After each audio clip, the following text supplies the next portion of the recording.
Nihat Demir is a political campaigner through and through. From sun-up to sundown, he can be found working the streets of Istanbul's Kadıköy district. He's drumming up support for the pro-Kurdish HDP, but voters who don't cross his path are unlikely to learn much about the party's program. Many Turkish media outlets don't report on them. HDP Türk televizyonda hiç yok. Yani değil. We don't get any airtime on Turkish TV. We're practically invisible. There are broadcasters and newspapers that have reported on us, but they've been shut down. They want to make it difficult for us. But we're not going to give up.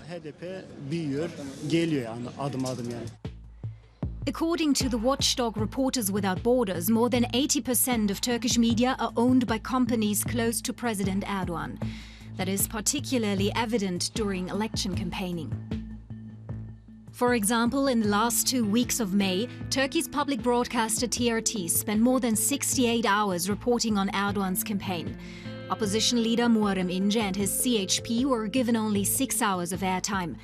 Meral Akşener's E-Party featured for just 13 minutes. The HDP candidate Selahattin Demirtas has never been shown on air. The pro-Kurdish HDP in particular faces many difficulties. President Erdogan has effectively declared the party an enemy of the state. He accuses it of spreading terrorist propaganda and having ties to the militant PKK group.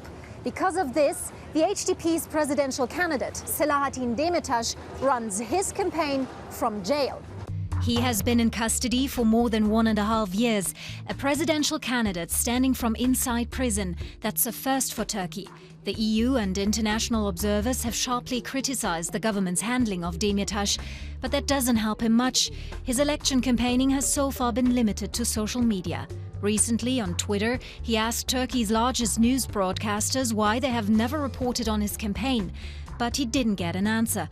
In a written interview with DW, he said, "There's no justification why, in these critical times, the media are opting to see no evil, hear no evil, and speak no evil, and why they're serving the interests of the government."